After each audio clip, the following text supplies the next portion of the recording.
लालू प्रसाद यादव जी ने नारा दिया था, वो गाय चराने वालों, घोंघा चुनने वालों, रिक्शा चलाने वालों, ठेला चलाने वालों, कागज चुनने वालों, पढ़ना लिखना सीखो, पढ़ना लिखना सीखो। देखिए उसे विदेश भागना नहीं, क्योंकि हमारा जो नेता है तेजस्वी यादव रन छोड़ के भागते नहीं है भाजपा की तरह। क्या मिश्रा जी को दर्द नहीं होगा? हमारी पार्टी को यदि कल कुछ होता है, क्या रोहिणी जी को दर्द नहीं होगा? तो रोहिणी जी तो साफ कर रही हैं कि देखिए जिस तरीके से राजद को चलाने का काम किया जा रहा है उसमें से ये तो भाजपा के सहयोगी दल है ना, हनुमान है। हाँ, बंदी के हनुमान है।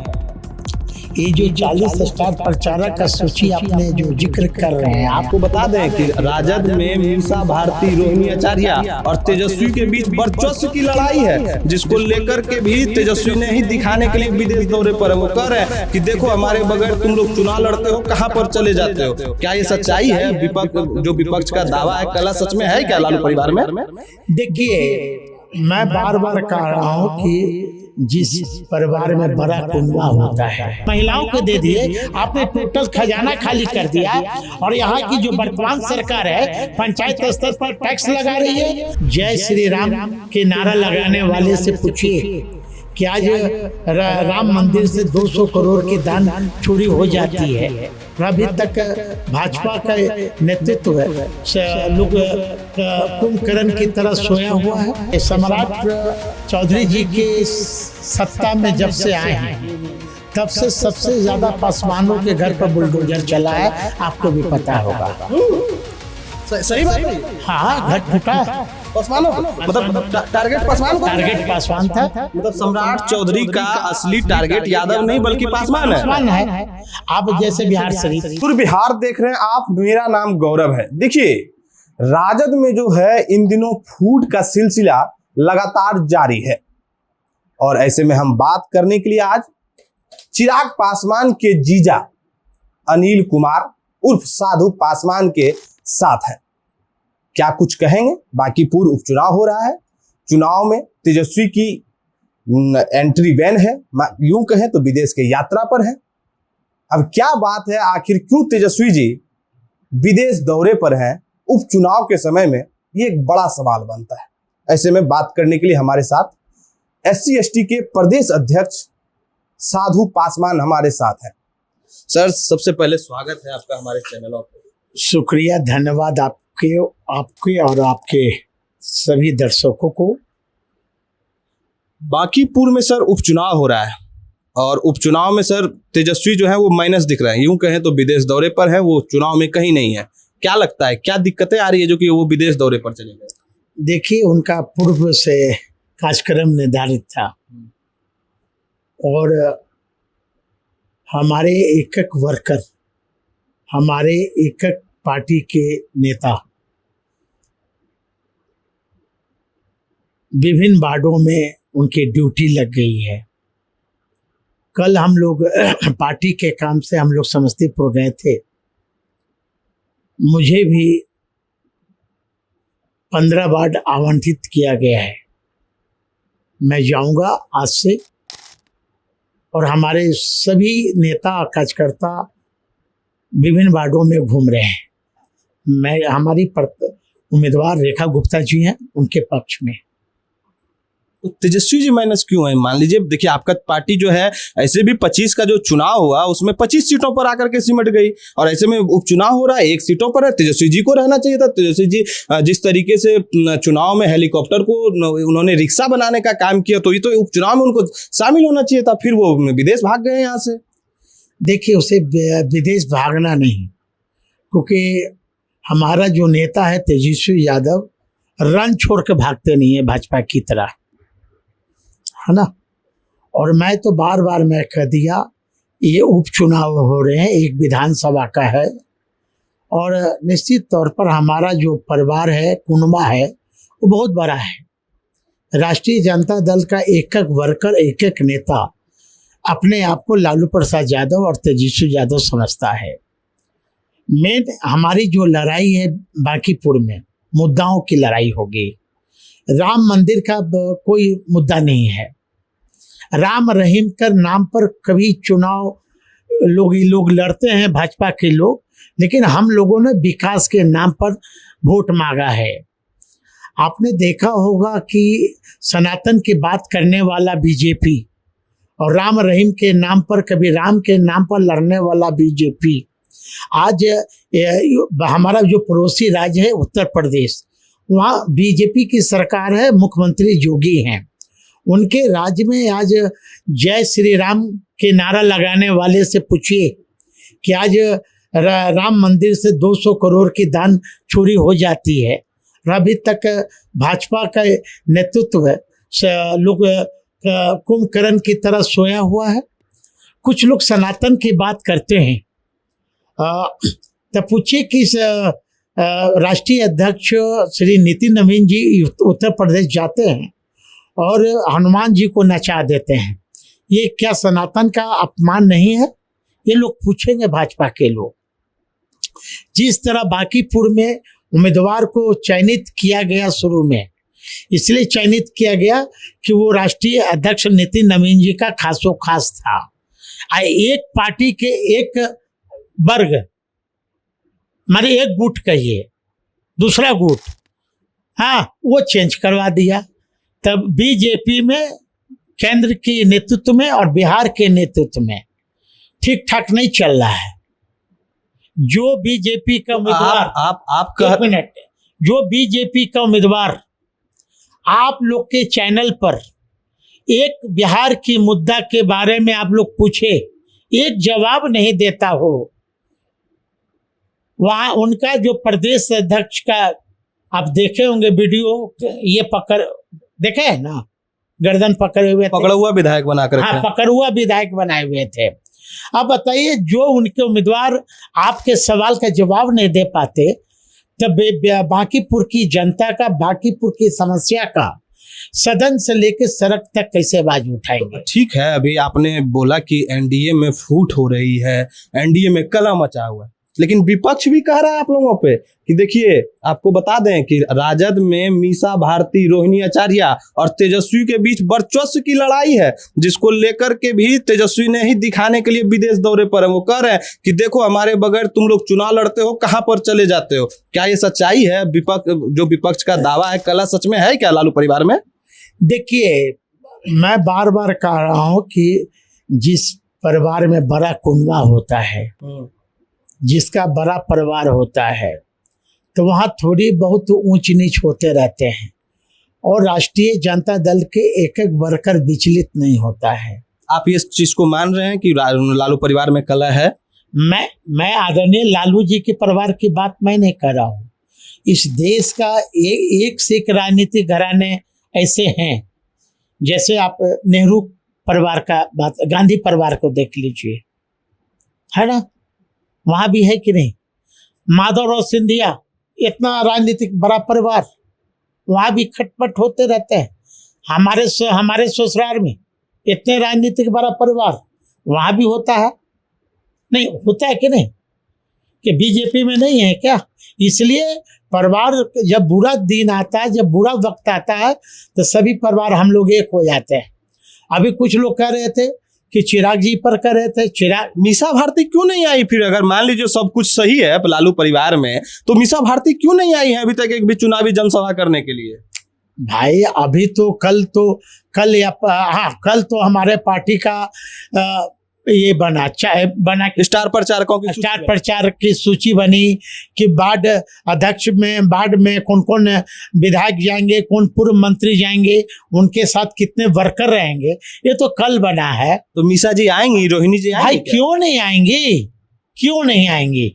क्या मीसा जी को दर्द नहीं होगा?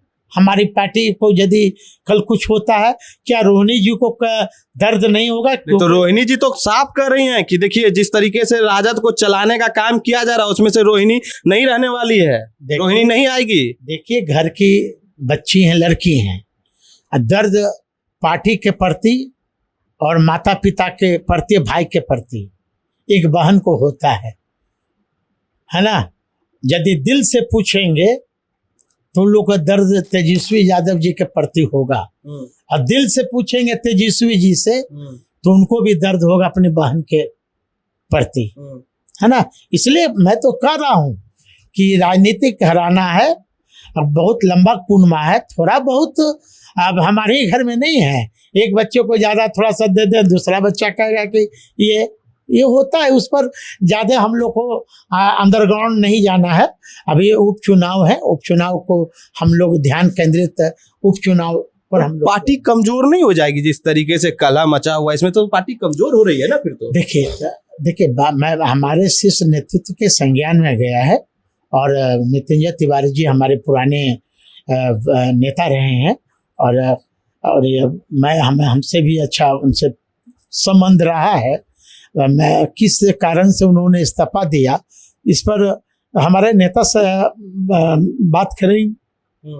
हाँ, अच्छा ठीक है। अभी आपको एक बात बता दें कि बांकीपुर में उपचुनाव हो रहा है। आप लोग कह रहे हैं कि हमारा भी स्टार प्रचारकों की सूची बनी है, एनडीए भी 40 स्टार प्रचारक उतारे हैं। लेकिन एक चीज गौर करने वाली बात है कि आपके जो साले साहब है चिराग पासवान, वो बांकीपुर में कहीं दिखाई नहीं दे रहे हैं। और जबकि उपचुनाव जो छोड़ करके यूपी में जो चुनाव होने वाला है उसकी तैयारी जोरों शोरों से कर रहे हैं। क्या एनडीए में कुछ लग रहा है क्या? आप तो उनके जीजा है, आपको तो कुछ बताते भी होंगे वो अंदरूनी बातें। देखिए, चिराग जी से हमारा पारिवारिक अटूट है, छोटे साले हैं, अनुज हैं, हमारी बात होते रहती है। लेकिन हमारी जो लड़ाई है विचारधारा की लड़ाई है। और जहाँ तक स्टार प्रचारक की बात है, ये तो भाजपा के सहयोगी दल है ना, हनुमान है मोदी के। हाँ, मोदी के हनुमान है। ये जो 40 स्टार प्रचारक का सूची आपने जो जिक्र कर रहे हैं आप, वो भाजपा के 40 प्रचारक हैं, न कि चिराग जी का पार्टी के हैं, और न जीतनराम मांझी जी के पार्टी के हैं, न उपेंद्र कुशवाहा। तो लोग तो सहयोगी दल हैं भाई, तो वो फिर उनको नाम कैसे देंगे? तो एक बार आए भी तो नहीं, मान लीजिए आपके जैसे कि कांग्रेस आपके सहयोगी दल से है, तो हो सकता है कोई आ जाए चुनाव में, जो नामांकन प्रचार में घूमेंगे, तो उस तरीके से चिराग पासवान भी आ सकते थे। देखिए, चिराग जी के साथ अभी बहुत बड़ा क्वेश्चन है। चिराग जी यदि आएंगे तो सब सवाल पूछेंगे, खासकर हमारे समाज के लोग, कि इनके सम्राट चौधरी जी के सत्ता में जब से आए हैं तब से सबसे ज्यादा पासवानों के घर पर बुलडोजर चला है, आपको भी पता होगा। सही बात है ये। हाँ, घर टूटा पासवानों को, मतलब टारगेट पासवान को, टारगेट पासवान था। मतलब सम्राट चौधरी का असली टारगेट यादव नहीं बल्कि पासवान है। आप जैसे बिहार शरीफ, हाँ, पासवानों का घर टूट गया, नालंदा पासवानों का घर टूट गया, और सबसे ज्यादा यदि इनके राज्य में सबसे ज्यादा एक समाज पासवान समाज को हत्याएं हुई है। आप आंकड़े उठा के देख ले, है ना, कुछ तो नाराजगी है। अच्छा, तो आप यूं कहें कि सम्राट सरकार से सिर्फ राजद नहीं बल्कि चिराग पासवान भी नाराज हैं। अब तो मान लीजिए कि चिराग जी सहयोगी दल के नेता हैं, उनकी पार्टी या उनकी बिहार सरकार में वो उनके पार्टी के लोग 2 मंत्री हैं। अब तो सवाल कहीं ना कहीं खड़ा होना चाहिए। जिस तरह चिराग जी नीतीश कुमार से इस्तीफा मांगते थे, आपको भी याद है ना, कि दिल्ली से आते थे। हाँ, याद है। उड़न खटोला से, और सृजन घोटाला, हाँ, कौन घोटाला की बात जब करते थे, तो भाई सम्राट चौधरी जी के भी राज में कई ऐसे हत्याएं हुई है, खासकर एक समाज का। सबसे ज्यादा तारी और शराब के नाम पर सबसे ज्यादा दलित बंद है। तो बांकीपुर में लोग पूछेंगे, बांकीपुर में भी पूछेंगे कि गैस का सिलेंडर का क्या स्थिति है, नीट छात्रा के साथ क्या हुआ, युवा पूछेंगे कि बेरोजगारी का क्या आलम है। आप सीधा ये कह रहे हैं कि चिराग पासवान डर से बिहार नहीं आ रहे। अब मैं कैसे कह दूं भाई, चिराग जी बीजेपी का सहयोगी दल है। आप भी तो कह रहे हैं कि सवालों के डर से सवाल तो पूछेगा ही ना। सवाल तो पूछेगा कि नहीं। आप आज 6 महीना सब सरकार में हो, नीतीश कुमार आम चुनाव में 10-10 हजार महिलाओं को दे दिए, आपने टोटल खजाना खाली कर दिया। और यहाँ की जो वर्तमान सरकार है पंचायत स्तर पर टैक्स लगा रही है। क्या आजादी के इतने साल होने के बाद, आजादी के इतने साल बीतने के बाद भी पंचायत स्तर पर टैक्स लगा? तो राजद का क्या स्टैंड होगा टैक्स को लेकर के, है कुछ आपका स्टैंड? हाँ, हमारे नेता आएंगे हमारा तो स्टैंड, हम तो बराबर, हम तो सड़क से लेकर सदन तक, मैं हमारे वर्कर, हमारे नेता, तो हम लोग हर एक मुद्दा पर रहते हैं। देखिए, अब लास्ट सवाल हमारा होगा कि लालू प्रसाद यादव को गरीबों का मसीहा कहा जाता है, और ऐसे में अब आपके जो साले साहब हैं चिराग पासवान, वो भी कहते हैं गरीबों का मसीहा हम हैं। लेकिन इतना पे ही बात खत्म नहीं हो रहा है, जीतन राम मांझी भी अलग वकालत कर रहे हैं, वो भी कह रहे हैं कि हम भी मसीहा ही हैं। क्या कहेंगे, कौन है असली मसीहा? देखिए, वो जनता निर्धारित करेगी। आदरणीय लालू प्रसाद यादव जी इसलिए दलितों के, बैकवर्डों के, अग्रणी जाति में जो सामाजिक, जो अंतिम पैदान पर जो बैठा व्यक्ति है, हाँ, इसलिए लालू यादव जी को लोग मसीहा पूछता है। और लालू जी के विचारों पर हम लोग भी हैं, इसलिए कि लालू प्रसाद यादव जी ने नारा दिया था, वो गो गाय चराने वालों, घोंघा चुनने वालों, रिक्शा चलाने वालों, ठेला चलाने वालों, कागज चुनने वालों, पढ़ना लिखना सीखो, पढ़ना लिखना सीखो। आज आदरणीय लालू प्रसाद यादव जी नहीं होते तो समाज का जो सबसे अंतिम पदान पर जो बैठा व्यक्ति है, खासकर जो भंगी समाज है, आप देखे होंगे भंगी समाज को लालू जी ने अपने शासन काल में, है, आप कुम्हरार इलाका जहाँ करोड़ों का जमीन का कीमत है, गर्दनी बाग, फिर आपको यहाँ नाला रोड, फिर आपको बेली रोड, करोड़ों अरबों का कीमत है। तो मतलब वहाँ भंगी समाज के लिए 7 तल्ला मकान बनाने का काम किया लालू प्रसाद यादव जी। असली मसीहा लालू प्रसाद यादव है। तौर पर तो फिर चिराग पासवान अभी तो ये लोग तो जन्म के खड़े हुए हैं, तब अब ये मसीहा बन जाएंगे। स्वर्गीय रामविलास पासवान जी थे, मसीहा थे। हाँ, अभी तो चिराग जी को अभी पल पल संभलना पड़ेगा, पल पल अभी चलना पड़ेगा, इतने मसीहे हो जाएंगे। क्या कुछ सुझाव देंगे अपने साले साहब को? चलिए, वो काफी समझदार लोग है ना, इसलिए तो नारा दे दिए। नारा जो दिए है नया, सुने हैं ना? हाँ, सुने हैं। पंडित पासी पासवान, क्या हुआ उनका नारा? Bihar first, Bihari first. वो तो विजन है उनका। हाँ, विजन है। वहाँ विजन यूपी में गायब हो गया, हाँ, गायब हो गया। ये सब स्वर्गीय रामविलास पासवान का जो विचारधारा था, विचार को, जो उनका उपदेश को लोग खत्म कर रहे हैं। लोग क्या दूध की रखवाली कर सकता है क्या? जो नारा दे रहे हैं, क्या ब्राह्मण, पंडित और पासी और पासवान का गोत्र मिल रहा है क्या? मिलेगा?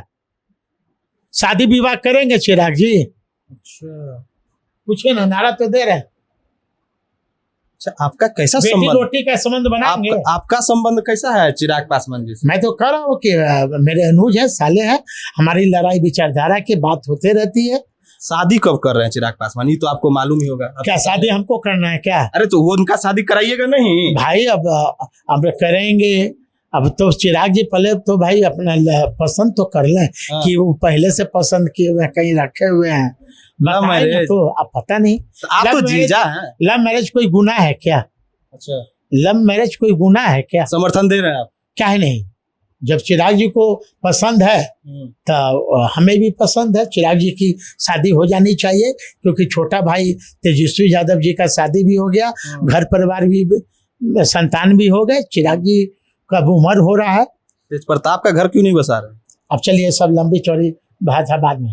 धन्यवाद। तो हमारे साथ बात करने के लिए साधु पासवान थे। उन्होंने बेबाकी से हर एक सवालों का जवाब दिया है, चाहे वो चिराग पासवान का सवाल हो या फिर लालू प्रसाद यादव के परिवार में कलह की बात हो। हर एक सवालों पर उन्होंने बेबाकी से जवाब दिया है। आपकी राय क्या है इस खबर पर? कमेंट बॉक्स में लिखना ना भूलें।